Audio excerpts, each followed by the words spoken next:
This is your 420 Radio News for Friday, January 24th, 2014, brought to you by the National Cannabis Coalition. I'm Russ Belville. Attorney General Eric Holder announced that the Departments of Treasury and Justice are working together to produce new regulations to provide banking services to legal marijuana businesses. Holder said the new regs would apply to the recreational marijuana businesses in Colorado and Washington, as well as the medical marijuana dispensaries in the medical marijuana states that have regulated them. Holder said, quote, "You don't want just huge amounts of cash in these places. They want to be able to use the banking system, and so we will be issuing some regulations, I think, very soon to deal with that issue. A huge amount of cash, substantial amounts of cash, just kind of lying around with no place for it to be appropriately deposited, is something that would worry me just from a law enforcement perspective," end quote. Holder did not offer a specific timeline as to when the new regulations would be announced. Pot businesses will not be allowed in the central Washington city of Yakima. The city council, in a 6-1 vote, decided to forbid marijuana growers, processors, and retailers from the city, even if they are lawfully licensed by the Washington State Liquor Control Board to perform those roles. While Colorado's legalization explicitly allows municipal bans, Washington's law is mute on the issue. The state's attorney general issued an opinion last week saying the I-502 legalization law doesn't allow bans, but that it doesn't forbid them either. So local governments are free to ban. Councilman Bill Lover cited marijuana's illegality under federal law, explaining, quote, "I don't buy into somebody saying that we're just going to ignore that law," end quote. Lover has the votes of his constituency behind him. 56% of Yakima residents voted against legalization in 2012. The city council joins the tribal government of the Yakima Nation, which has called for a complete marijuana ban, even personal possession, on their lands.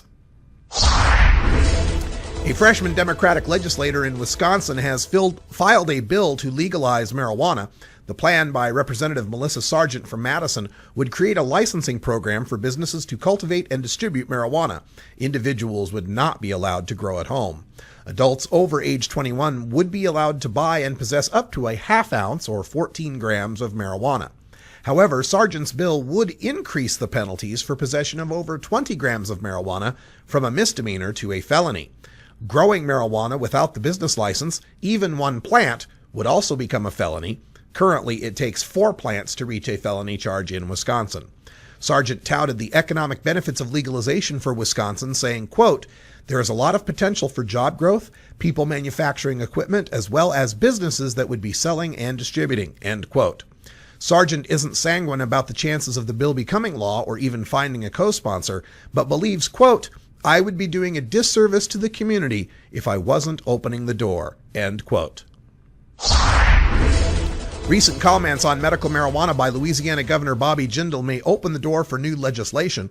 The governor, speaking on Wednesday, explained that he would be open to allowing medical marijuana if it was tightly controlled and under the careful supervision of doctors.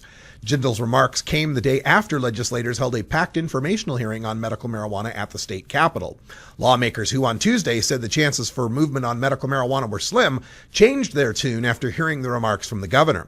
Quote, "With his comments, I guarantee you somebody is going to file a bill," end quote, said State Representative Joe Lopinto, a Republican who chairs the committee that would handle medical marijuana bills.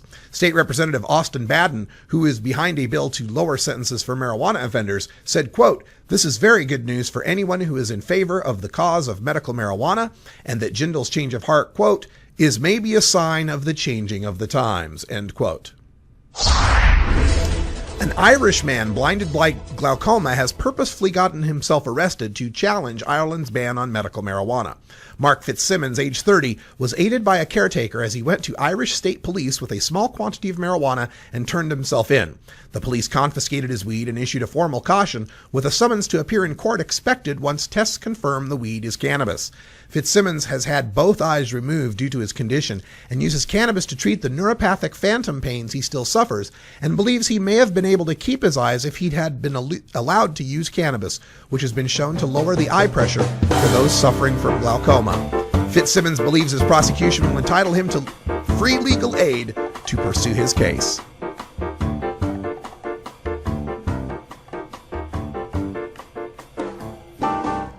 This has been your 420 Radio News for Friday, January 24th, 2014. I'm Russ Belville. You can get transcripts of 420 Radio News exclusively at the National Cannabis Coalition. Visit ncc420.com for details. When we come back, we'll go behind the headlines and tell you about KTHC Denver and how the plans have fallen through for my move. You're listening to The Russ Belville Show on 420radio.org. We'll be right back.